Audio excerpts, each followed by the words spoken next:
Hi friends, welcome to Telugu tech SP YouTube channel. This is Suresh.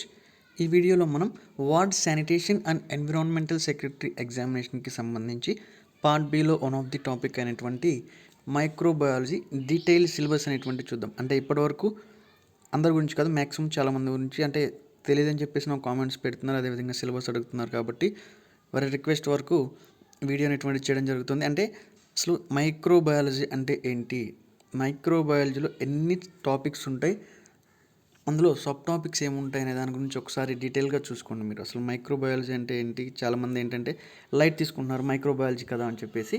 ఒకసారి microbiology అనేటువంటిది ఎంత డెప్త్గా ఉంటుందనేటువంటిది మీరు ఒకసారి ఈ వీడియో చూసినట్లయితే మీకు ఫుల్ క్లారిటీ అనేటువంటిది వస్తుంది. అంటే పేపర్ ఎంత టిపికల్గా ఇచ్చినా కూడా దాదాపు 95% వరకు ఈ టాపిక్స్ నుంచే క్వశ్చన్స్ అనేటువంటివి వస్తాయి. కాబట్టి పార్ట్ బి 100 మార్క్స్కి ఉంటే 100 మార్క్స్లో 12 మార్క్స్ నుండి 14 మార్క్స్ వరకు మైక్రోబయాలజీకి అలాట్ చేసి ఉంటుంది. అంటే 6 టాపిక్సే ఉంటాయి కాబట్టి 6 టాపిక్స్ నుంచి 100 మార్క్స్కి ఇవ్వాలి. ఒకవేళ బ్లూ ప్రింట్ టైప్ మనం ఒక అనాలిసిస్ చేసుకున్నా కూడా ఖచ్చితంగా 12 మార్క్స్ అనేటువంటివి మైక్రోబయాలజీ నుండి వస్తాయి.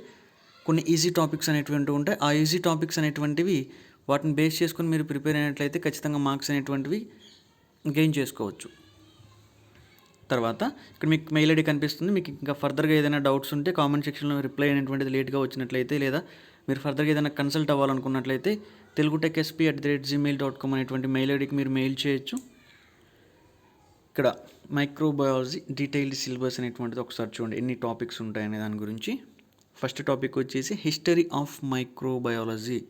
హిస్టరీ ఆఫ్ మైక్రోబయాలజీ అనేటువంటి టాపిక్లో ఏమేమి ఉంటాయి, అసలు మైక్రోబయాలజీ అంటే ఏంటి, మైక్రోబయాలజీ గురించి అసలు ఎవరు ఇంట్రడ్యూస్ చేశారు, అసలు ఇది మైక్రోబయాలజీ, ఇందులో ఇటువంటి మైక్రో ఆర్గానిజమ్స్ ఉంటాయి అనేటువంటి దాని గురించి అసలు ఎవరు ఇంట్రడ్యూస్ చేశారు. అదేవిధంగా వైరస్ల గురించి కానివ్వండి, ఫంగస్ గురించి కానివ్వండి, బ్యాక్టీరియా గురించి కానివ్వండి, ప్రోటోజోన్స్ గురించి కానివ్వండి, వీటన్నిటి గురించి ఎవరు వివరించారు, ఇవి ఏ విధంగా డిఫరెన్షియేట్ చేయబడ్డాయి అనేటువంటి మొత్తం కూడా హిస్టరీ ఆఫ్ మైక్రోబయాలజీలో ఉంటుంది. అంటే బేసిక్ మైక్రోబయాలజీ అని చెప్పుకోవచ్చు హిస్టరీ ఆఫ్ మైక్రోబయాలజీని. చాలామంది ఏం చేస్తున్నారంటే హిస్టరీ ఆఫ్ మైక్రోబయాలజీ అంటే మైక్రోబయాలజీ హిస్టరీ కదా అని చెప్పేసి నెగ్లెక్ట్ చేసేస్తున్నారు. దాదాపు ఈ టాపిక్ నుండి ఖచ్చితంగా ఒక క్వశ్చన్ అయితే ఖచ్చితంగా ఇస్తారు. ఎందుకంటే బేసిక్స్ తెలిసి ఉండాలి కదా, మీరు ముందు ఏదైనా ఫర్దర్గా ముందుకెళ్ళి ప్రిపేర్ అవ్వాలన్నట్లయితే. నెక్స్ట్ సెకండ్ చూసుకున్నట్లయితే స్టెరిలైజేషన్ అండ్ డిస్ఇన్ఫెక్షన్. అసలు స్టెరిలైజేషన్ అంటే ఏంటి, డిస్ఇన్ఫెక్షన్ అంటే ఏంటి. స్టెరిలైజేషన్ అంటే ఏంటి, హీట్ ప్రాసెస్ని మరియు అంటే మ్యాక్సిమం స్టెరిలైజేషన్ ప్రాసెస్ ఏ విధంగా చేస్తారు, హీట్ని ఉపయోగించి చేస్తారు. ఇంకొక విధంగా ఎలా చేస్తారంటే కెమికల్గా కూడా స్టెరిలైజేషన్ అనేటువంటి చేయొచ్చు. కెమికల్గా ఎలా చేస్తారంటే కొన్ని కెమికల్స్ యూజ్ చేసి ఆ ఇన్స్ట్రుమెంట్స్ పైన కానివ్వండి, ఏదైనా పీపీఈస్ పైన కానివ్వండి, వాటి మీద ఉన్నటువంటి బ్యాక్టీరియాని కానివ్వండి, మైక్రో ఆర్గానిజమ్స్ కానివ్వండి, వీటిని కిల్ చేసేటువంటి విధానాన్ని స్టెరిలైజేషన్ అంటారు. జనరల్గా హీట్ మెథడ్స్ ఆఫ్ స్టెరిలైజేషన్ అనేటువంటి ప్రాసెస్ని ఎక్కువ యూజ్ చేస్తుంటారు వైడ్గా. హీట్ అంటే ఎక్కువగా హీట్ చేయడం వల్ల కొన్ని బ్యాక్టీరియాస్ కానివ్వండి, వైరస్ కానివ్వండి హీట్ రెసిస్టెంట్గా ఉండవు. అంటే వాటిని ఎక్కువగా హీట్ చేయడం వల్ల ఈ ఆర్గానిజమ్స్ అనేటివి అన్ని చనిపోవడం జరుగుతుంది. సో ఇది స్టెరిలైజేషన్ అండ్ డిస్ఇన్ఫెక్షన్ అనే టాపిక్ సంబంధించి అంటే మీకు బ్రీఫ్గా ఎక్స్ప్లెయిన్ చేస్తున్నాను అసలు ఒక టాపిక్ గురించి. అంటే ఈ టాపిక్లో ఏముంటుంది అనే దాని గురించి ఫర్దర్గా డీప్గా వెళ్ళినట్లయితే చాలా ఉంటుంది. దానికి సంబంధించి మీరు ఖచ్చితంగా జాబ్ తెచ్చుకోవాలి అనుకునే వాళ్ళైతే ఈ టాపిక్స్ మొత్తం ప్రిపేర్ అవ్వండి. మీకు ఆన్లైన్ క్లాసెస్ వేరే ఎక్కడైనా దొరికితే ప్రాబ్లం లేదు, ప్రిపేర్ అవ్వచ్చు. బుక్స్ ఉన్నా ప్రిపేర్ అవ్వచ్చు. ఒకవేళ ఏదైనా మీకు జాబ్ ఖచ్చితంగా తెచ్చుకోవాలి, ప్రిపేర్ అవ్వడానికి మా దగ్గర బుక్స్ లేవు, ఆన్లైన్ క్లాసెస్ లేవు అన్నట్లయితే మీరు ఖచ్చితంగా కామెంట్ చేయండి ఏ టాపిక్ మీద మీకు వీడియో అనేటువంటిది అవసరం అవుతుందో. ఆ టాపిక్ మీద మనం వీడియో అనేటువంటిది ఖచ్చితంగా చేద్దాం, అది కొంచెం రీజనబుల్గా యూస్ఫుల్ అవుతుంది అనిపిస్తే. Next third one media. అదేవిధంగా ఫోర్త్ చూసుకున్నట్లయితే కల్చర్ మీడియా అండ్ మెథడ్స్. అసలు మీడియా అంటే ఏంటి, మీడియాస్లో ఎన్ని టైప్స్ ఉంటాయి, కల్చర్ మీడియాని ఏ విధంగా రిపోర్ట్ చేస్తారు, అంటే పెట్రీ ప్లేట్స్ కానివ్వండి, అగార్ మీడియం కానివ్వండి, అగార్ జెల్స్ కానివ్వండి, ఇవన్నీ ఇటువంటి క్వశ్చన్స్ అనేటువంటివి ఇందులో వస్తుంది. అదేవిధంగా బ్యాక్టీరియల్ ఐడెంటిఫికేషన్కి సంబంధించి క్వశ్చన్స్ ఉంటాయి. బ్యాక్టీరియల్ ఐడెంటిఫికేషన్ అంటే ఒక బ్యాక్టీరియాని మీరు ఏ విధంగా ఐడెంటిఫై చేస్తారు, అది మైకోబ్యాక్టీరియమా, స్ట్రెప్టోకోకస్, స్టెఫైలోకోకస్ అనేటువంటి బ్యాక్టీరియాని ఏ విధంగా ఐడెంటిఫై చేస్తారు, అసలు అది బ్యాక్టీరియా అనేది అని మీరు ఎలా గుర్తిస్తారు అనే దాని గురించి. నెక్స్ట్ మార్ఫాలజీ ఆఫ్ బ్యాక్టీరియా అనేటువంటి దాని గురించి ఉంటుంది. అసలు బ్యాక్టీరియా యొక్క మార్ఫాలజీ అనేది ఏంటి అనేటువంటి టోటల్ ఇన్ఫర్మేషన్ అనేటువంటిది టాపిక్లో ఉంటుంది. తర్వాత bacterial genetics and taxonomy, bacteria యొక్క జెనెటికల్ ఫామ్ ఏ విధంగా ఉంటుంది అండ్ దాని యొక్క టాక్సానమీ ఏ విధంగా ఉంటుంది, అంటే వర్గీకరణ ఏ విధంగా ఉంటుంది అనే దాని గురించి ఒకసారి క్లియర్గా ఉంటుంది ఈ టాపిక్లో. తర్వాత స్టెఫైలోకోకస్ కానివ్వండి, నైజీరియా కానివ్వండి, స్ట్రెప్టోకోకస్, న్యూమోకోకస్ ఉంటుంది. అదేవిధంగా ఇన్ఫెక్షన్ అంటే ఏంటి, ఇన్ఫెక్షన్ అంటే ఏంటి, ఒక నార్మల్ హెల్తీ పర్సన్లో ఏదైనా ఒక సడన్ చేంజెస్ రావడం, అంటే అతనికి లేదా ఒక ఆర్గానిజం కానివ్వండి, ఒక యానిమల్ కానివ్వండి, లేదా హ్యూమన్ బీయింగ్ కానివ్వండి, ఒక హెల్తీ హ్యూమన్ బీయింగ్లో కానివ్వండి, ఒక హెల్తీ యానిమల్లో కానివ్వండి, ఏదైనా ఒక డిసార్డర్ రావడం, అంటే హెల్తీ పర్సన్కి ఇబ్బందిగా ఉండేటువంటి సిచ్యువేషన్ ఏమంటున్నారు, ఇన్ఫెక్షన్ అంటారు. తర్వాత అసలు ఆ ఇన్ఫెక్షన్ ఎందుకు వస్తుంది, ఇన్ఫెక్షన్ అంటే ఏంటి, ఇన్ఫెక్షన్ ఎందుకు వస్తుంది, అందులో ఎన్ని రకాలు ఉంటాయనే దాని గురించి ఉంటుంది. తర్వాత ఇమ్యూనిటీ అంటే ఏంటి, ఇమ్యూనిటీ అనేటువంటిది one of the most important topic మైక్రోబయాలజీలో. Immunity and immune system. Immunity అంటే ఏంటి, వన్ లైన్లో చెప్పాలంటే body's first line of defence mechanism అని చెప్పొచ్చు. ఇమ్యూనిటీ అంటే ఏంటి, body's first line of defence mechanism అని చెప్పొచ్చు. ఏ విధంగా అంటే బయట నుండి ఏదైనా ఒక ఆర్గానిజం బాడీలోకి ఎంటర్ అవ్వాలనుకుంటే దానిని డిఫీట్ చేయడానికి బాడీకి యూస్ఫుల్ అయ్యేటువంటి మెయిన్ సిస్టమ్ ఏంటి అంటే ఇమ్యూన్ సిస్టమ్. తర్వాత యాంటీజెన్స్ అంటే ఏంటి, యాంటీబాడీస్ అండ్ ఇమ్యూనోగ్లోబ్యులిన్స్ అంటే ఏంటి. యాంటీజెన్స్ అంటే ఏంటి అంటే బ్రీఫ్గా ఎక్స్ప్లెయిన్ చేస్తున్నాను. బయట నుండి వచ్చేటువంటి మన బాడీకి సంబంధం లేకుండా బయట నుండి మన బాడీలోనికి వచ్చేటువంటి ప్రతి ఒక ఆర్గానిజం కానివ్వండి, ఫర్ ఎగ్జాంపుల్ ప్లాంట్స్ నుంచి వచ్చేటువంటి పోలన్ గ్రెయిన్స్ యొక్క డాండ్రర్ ఏదైతే ఉంటుందో దాన్ని మనం పీల్చుకున్నప్పుడు కానివ్వండి, ఈవెన్ ఇటువంటి పార్టికల్స్ని కూడా ఇమ్యూన్ సిస్టమ్ ఏ విధంగా ట్రీట్ చేస్తుంది, యాంటీజెన్స్గా ట్రీట్ చేస్తుంది. యాంటీజెన్స్గా ట్రీట్ చేసినప్పుడు ఏం జరుగుతుంది, వాటికి అగెనిస్ట్గా యాంటీబాడీస్ అనేటువంటివి ప్రొడ్యూస్ చేయడం జరుగుతుంది. సో ఇవి యాంటీజెన్స్ అండ్ యాంటీబాడీస్. ఇమ్యూనోగ్లోబులిన్స్ అంటే ఏంటి, ఇవి కూడా యాంటీబాడీస్ టైప్. ఇందులో రకాలు ఉంటాయి. ఐజీఏ యాంటీబాడీస్ ఉంటున్నాయి, ఐజీజీ యాంటీబాడీస్ ఉంటాయి, ఐజీబీ యాంటీబాడీస్ ఉంటాయి, ఐజీఈ యాంటీబాడీస్ ఉంటాయి, ఐజీఈ ఇమ్యూనోగ్లోబులిన్స్. ఇవన్నీ టైప్స్. ఇమ్యూనోగ్లోబులిన్స్లో టైప్స్ ఏంటి, ఐజీజీ ఇమ్యూనోగ్లోబులిన్స్ ఉంటాయి, ఐజీఈ ఇమ్యూనోగ్లోబులిన్స్ ఉంటాయి. ఇలాగా 4 or 5 టైప్స్ ఆఫ్ ఇమ్యూనోగ్లోబులిన్స్ అనేటువంటివి ఉండడం జరుగుతుంది. ఇవి కొన్ని ఇమ్యూనోగ్లోబులిన్స్ వచ్చేసి మదర్ నుండి బేబీకి త్రూ ప్లాసెంటా ద్వారా ట్రాన్స్ఫర్ అవుతాయి. తర్వాత ఇమ్యూనిటీ గురించి చూసుకున్నట్లయితే అడాప్టివ్ ఇమ్యూనిటీ అంటే ఏంటి, ప్యాసివ్ ఇమ్యూనిటీ అంటే ఏంటి, అక్వైర్డ్ ఇమ్యూనిటీ అంటే ఏంటి, ఆర్టిఫిషియల్ ఇమ్యూనిటీ అంటే ఏంటి అనేటువంటి దాని గురించి కూడా క్లాసెస్ ఉంటాయి.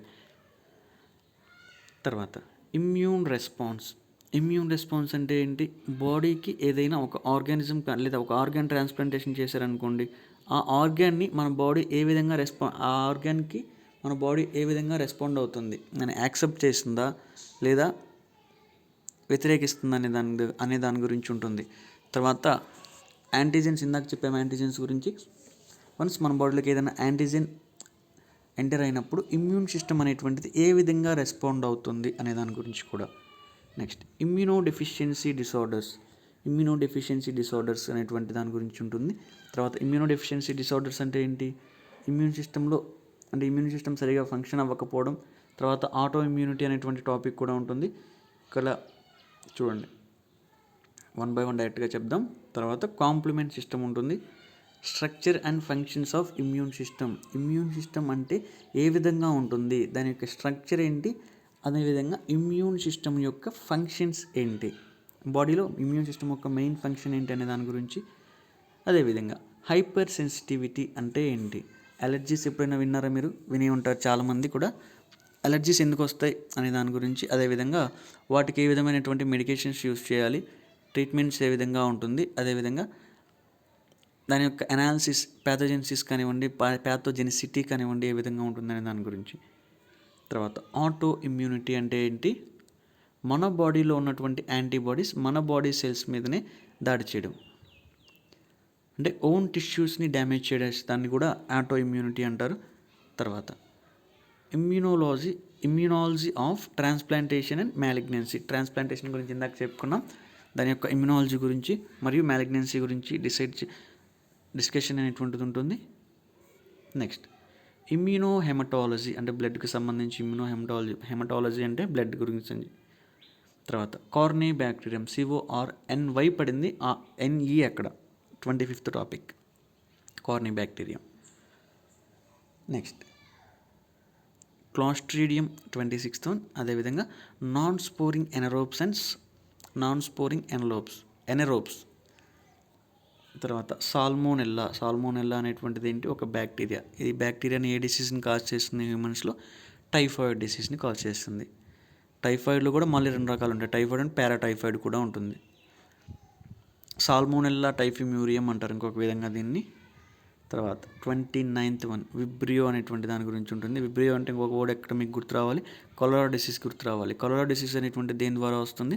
విబ్రియో కొలరా నుండి వస్తుంది. తర్వాత సూడోమోనస్ గురించి కానివ్వండి, హిమోఫిలస్ కానివ్వండి. హిమోఫిలస్ అంటే ఏంటి? One of the bleeding disorder అని చెప్పుకోవచ్చా? ఎస్ అయితే కామెంట్ చేయండి. నెక్స్ట్ 32 బ్రుసెల్లా గురించి, 33 బోర్డేటిల్లా గురించి ఉంటుంది. అదేవిధంగా మైకోబ్యాక్టీరియం అంటే ఏంటి? మైకోబ్యాక్టీరియంలో టైప్స్ ఉంటాయి. టైప్ 1 వచ్చేసి టీబీ అంటే ఏంటి? ట్యూబర్క్యులోసిస్ అనేటువంటి డిసీజ్ దేని ద్వారా వస్తుంది? మైకోబ్యాక్టీరియం ట్యూబర్క్యుల్స్ ద్వారా వస్తుంది. ఇది ఏ విధంగా ట్రాన్స్ఫర్ అవుతుంది టు ట్యూబర్క్యులోసిస్ ఉన్నటువంటి పేషెంట్స్ డ్రాప్లెట్స్ ద్వారా, అంటే ఎవరు మాట్లాడేటప్పుడు స్ప్లిట్టింగ్ ఏదైతే పడుతుందో డ్రాప్స్ పడతాయి కదా, వాటి ద్వారా కూడా ఈవెన్ ఈ ట్యూబర్క్యులోసిస్ డిసీజ్ అనేటువంటిది ట్రాన్స్ఫర్ అవుతుంది. అదేవిధంగా దీన్ని ఇంకొక విధంగా ఎయిర్ బోర్న్ డిసీజ్ అంటారు. BORN కాదు, BORNE. బోర్న్ అంటే పుట్టడం, BORNE అంటే కలిగి ఉండడం అనేటువంటిది. ఇది గాలి ద్వారా కూడా వ్యాపిస్తుంది. ఏది? ట్యూబర్క్యులోసిస్ అనేటువంటి డిసీజ్. తర్వాత BCG వ్యాక్సిన్ దేనికి యూజ్ చేస్తారో ఒకసారి కామెంట్ చేయండి మీకు తెలిసినట్లయితే. నెక్స్ట్ మైకోబ్యాక్టీరియం అంటే ఇందాక టైప్ 1 చూసుకున్నట్లయితే టీబీ గురించి, ఇది ఇంకొకటి చూసుకున్నట్లయితే అటిపికల్ మైక్రోబ్యాక్టీరియా. Next 36th స్పైరోకిట్స్. అదేవిధంగా 37th వన్ వచ్చేసి మైకోప్లాజ్మా ఉంటుంది. 38th టాపిక్ వచ్చేసి యాక్టినోమైసిటీస్ కానివ్వండి. 39th వచ్చేసి మిస్లీనియస్ బ్యాక్టీరియా. 40 రికెట్సియా. అదేవిధంగా 41 చూసుకున్నట్లయితే క్లమైడియా గురించి ఉంటుంది. Next 42 general properties of viruses అంటే ఏంటి, వాటి యొక్క ప్రాపర్టీస్ అనేటువంటివి ఏ విధంగా ఉంటుంది, అదేవిధంగా వాటి యొక్క సైజెస్ అనేటువంటివి ఎంత నుంచి ఎంతవరకు ఉంటాయి, అవి ఎటువంటి రెసిస్టెన్స్ అనేటువంటివి కలిగి ఉంటాయి. అదేవిధంగా virus host interactions. Next topic వచ్చేసి హోస్ట్కి వైరస్ అనేటువంటివి ఏ విధంగా ఇంటరాక్ట్ అవుతాయి, తర్వాత హోస్ట్ని ఇంటరాక్ట్ అయిన తర్వాత దాన్ని వీటి కంట్రోల్లోకి తెచ్చుకొని ఏ విధంగా మల్టిప్లై అవుతాయి వైరస్, దాని యొక్క కౌంట్ అనేటువంటిది ఏ విధంగా మల్టిప్లై చేసుకుంటుంది అనే దాని గురించి. తర్వాత బ్యాక్టీరియోఫేజెస్ గురించి ఉంటుంది, బ్యాక్టీరియోఫేజెస్ గురించి. తర్వాత పాక్స్ వైరసెస్ కానివ్వండి, హెర్ప్స్ వైరస్ కానివ్వండి, హెర్ప్స్ సింప్లెక్స్ వైరసెస్ అనేటువంటి ఓడి వింటారు. తర్వాత అడినో వైరసెస్, తర్వాత పికోర్నో వైరసెస్. 49th వన్ వచ్చేసి orthomyxoviruses and paramyxoviruses. 51 arboviruses. అదేవిధంగా 52 ర్యాబ్డో వైరసెస్ కానివ్వండి. 53 వచ్చేసి హెపటైటిస్ వైరసెస్ కానివ్వండి. హెపటైటిస్ వైరస్ బాడీలో మెయిన్గా ఏ ఆర్గన్ మీద ఎఫెక్ట్ చూపిస్తుంది? లివర్ మీద చూపిస్తుంది అని చెప్పేవాళ్ళు ఒకసారి కామెంట్ సెక్షన్లో హెపటైటిస్ అని చెప్పేసి లివర్ అని చెప్పి కామెంట్ చేయండి. ఇట్లా ఎందుకు అడుగుతున్నామంటే మీకు ఎంతవరకు అర్థమవుతుంది, రేపు ఒకవేళ ఎగ్జామినేషన్ అనేటువంటిది వ్యాస్ట్ పీరియడ్లో కాకుండా త్వరగా పెట్టినప్పుడు మీరు ఎంతవరకు ఆన్సర్ చేయగలుగుతారనేటువంటిదండి. దాన్ని మీ యొక్క టెస్టింగ్ క్యాపబిలిటీ మీకు మీరు టెస్ట్ చేసుకుంటారని చెప్పేసి కామెంట్ చేయమని చెప్పి అడుగుతున్నాను. Next 54 miscellaneous viruses. అదేవిధంగా ఆంకోజెనిక్ వైరసెస్. ఆంకో అనేటువంటి వర్డ్ మీరు ఎక్కడ వింటారు? క్యాన్సర్ హాస్పిటల్స్లో కానివ్వండి, క్యాన్సర్ పేషెంట్స్ దగ్గర కానివ్వండి, ఈ ఆంకో అనేటువంటిది యూజ్ చేస్తుంటారు. ఆంకాలజీ అంటే ఏంటి? తర్వాత అంటే మీకు క్వశ్చన్స్ రైజ్ చేసి నేను నెక్స్ట్ టాపిక్ చెప్తున్నాను అంటే ఆ క్వశ్చన్కి సంబంధించిన ఆన్సర్ మీరు తెలుసుకుంటారని చెప్పేసి, తెలిసిన వాళ్ళైతే okay. Next 56th one AIDS, acquired immunodeficiency syndrome. AIDS అనేటువంటి దేని ద్వారా వస్తుంది, అదేవిధంగా ఏ ఆర్గానిజం ద్వారా వస్తుంది, అది ఏ type of organism? Retrovirus అని చెప్పొచ్చు. ఎయిడ్స్ కాజ్ చేసేటువంటి వైరస్ని రెట్రో వైరస్ ద్వారానే ఎయిడ్స్ అనేటువంటిది, HIV అనేటువంటిది వస్తుందా? Next 57th one microbial flora of human బాడీలో మైక్రోబియల్ ఫ్లోరా గురించి అండ్ దాని యొక్క ఫంక్షన్స్ గురించి, అది ఏ విధంగా హెల్ప్ఫుల్ అవుతుంది అండ్ ఏ విధంగా అది బాడీకి హార్మ్ని కలిగిస్తుంది అనే దాని గురించి. తర్వాత bacteriology of air, milk and water, గాలి, పాలు మరియు నీరు యొక్క బ్యాక్టీరియాలజీ, అందులో ఎటువంటి బ్యాక్టీరియాస్ ఉంటాయనే దాని గురించి, వాటి యొక్క ఫంక్షన్స్ కానివ్వండి, ప్రాపర్టీస్ కానివ్వండి. 15th వన్ మెడికల్ మైక్రోబయాలజీ అనేటువంటి ఒక కోర్సే ఉంటుంది. అంటే ఎంఎస్సి మాస్టర్ సైన్సెస్లో పోస్ట్ గ్రాడ్యుయేషన్ కోర్సెస్లో మెడికల్ మైక్రోబయాలజీ అనేటువంటిది ఒక 2 years కోర్స్. అది ఎంఎస్సి మెడికల్ మైక్రోబయాలజీ అని చెప్పేసి జస్ట్ ఇక్కడ మీకు ఒక టాపిక్ లాగా ఇచ్చారు చూడండి. ఒక మెడికల్ మైక్రోబయాలజీ అనేటువంటిది ఒక పోస్ట్ గ్రాడ్యుయేషన్ కోర్స్ అయినప్పుడు 2 years చదివినప్పుడు అందులో ఎంత వ్యాస్ట్ సిలబస్ ఉంటుందో ఒకసారి గెయిన్ చేసుకోండి. శానిటేషన్ జాబ్ అంటే ఒక 6 topics ఇచ్చారు, single words topics, microbiology, life sciences ఇలా అని చెప్పేసి ఈజీగా వస్తుందని చెప్పి ఎక్స్పెక్ట్ చేయొద్దు. అంటే వచ్చిన వారు కూడా ఉంటారు, అంటే వాళ్ళు ఎప్పటి నుండి అంత ఎఫర్ట్ పెట్టుంటే జాబ్ వచ్చి ఉంటుంది, ఒకసారి మీరు గుర్తుపెట్టుకోవాలి. సో ఆ విధంగా మీకు జాబ్ రావాలంటే ఇప్పటి నుండి మీరు డీప్గా ఎఫర్ట్ పెడితేనే పాసిబుల్ జాబ్ అనేటువంటిది 100% గెయిన్ చేసుకోవడానికి. తర్వాత so topic 60 laboratory control of antimicrobial therapy గురించి ఉంటుంది. అదేవిధంగా ఇమ్యూనోప్రొఫిలాక్సిస్ కానివ్వండి, హాస్పిటల్ ఇన్ఫెక్షన్స్ కానివ్వండి. తర్వాత ఇండస్ట్రియల్గా మైక్రోబయాలజీని ఏ విధంగా యూజ్ చేస్తారు, అదేవిధంగా SCP అని ఉంటుంది, సింగిల్ సెల్ ప్రోటీన్స్ అనేటువంటివి. తర్వాత యాంటీబయాటిక్స్ని ఇండస్ట్రియల్గా ఏ విధంగా ప్రొడ్యూస్ చేస్తారు. తర్వాత సిట్రిక్ యాసిడ్ అనేటువంటి పదం విన్నారా, అది సిట్రిక్ యాసిడ్స్ కానివ్వండి.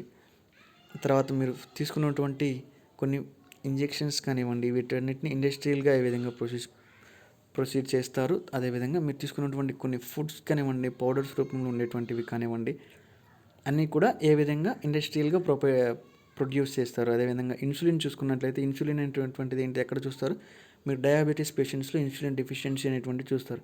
ప్రతి ఇన్సులిన్ కూడా ఒక హ్యూమన్ నుంచి తీసి ఇంకొక హ్యూమన్కి ఇవ్వరు కదా. సో ఆ విధంగా ఆ ఇన్సులిన్ అనేటువంటిది మొత్తం ఎక్కడి నుంచి వస్తుంది, డయాబెటీస్ పేషెంట్స్కి తీసుకునేటువంటి ఇన్సులిన్ మొత్తం ఏ విధంగా ప్రొడ్యూస్ చేస్తారు, అది ఇండస్ట్రియల్గా ప్రొడ్యూస్ చేస్తారా, వేరే ఆర్గానిజం తీస్తారా, తీసినట్లయితే ఏ విధంగా ప్రాసెస్ చేసి దాన్ని ఇంజెక్షన్ రూపంలో ఇవ్వడం జరుగుతుంది అనేటువంటి మొత్తం కూడా ఈ ఇండస్ట్రియల్ మైక్రోబయాలజీ కింద వస్తుంది. So the friends, ward sanitation and environmental secretary జాబ్కి సంబంధించి part below one of the syllabus అయినటువంటి మైక్రోబయాలజీకి సంబంధించి టోటల్ టాపిక్స్, వీటిల్లో వచ్చేటువంటి దాదాపు సబ్ టాపిక్స్ కూడా నేను ఎక్స్ప్లెయిన్ చేయడం జరిగింది. వీటికి సంబంధించి మీరు ఆన్లైన్ క్లాసెస్ అనేటువంటివి యూట్యూబ్లో ఉంటే వినొచ్చు. ఒకవేళ లేని పక్షంలో కామెంట్ చేయండి. మ్యాక్సిమం ఆ వీడియో కనుక యూస్ఫుల్ అవుతుంది జాబ్కి అంటే ఖచ్చితంగా దాని మీద వీడియో అనేటువంటిది చేద్దాము. తర్వాత ఇప్పటివరకు మీరు మన ఛానల్ని సబ్స్క్రైబ్ చేసుకోకపోతే సబ్స్క్రైబ్ చేసుకోండి. తర్వాత వీడియో పెట్టగానే నోటిఫికేషన్ రావాలనుకుంటే పక్కనే ఉండేటువంటి బెల్ ఐకాన్ మీద యాక్టివేట్ చేసుకోండి, ఆల్వేస్ అని చెప్పేసి. ఎప్పటికప్పుడు నేను పోస్ట్ చేసేటువంటి వీడియోస్ గురించి మీరు ముందే తెలుసుకోవాలనుకుంటే టెలిగ్రామ్ ఛానల్లో జాయిన్ అవ్వండి. టెలిగ్రామ్ ఛానల్ యొక్క లింక్ అనేటువంటిది కింద డిస్క్రిప్షన్లో ప్రొవైడ్ చేస్తాను. Thank you for watching.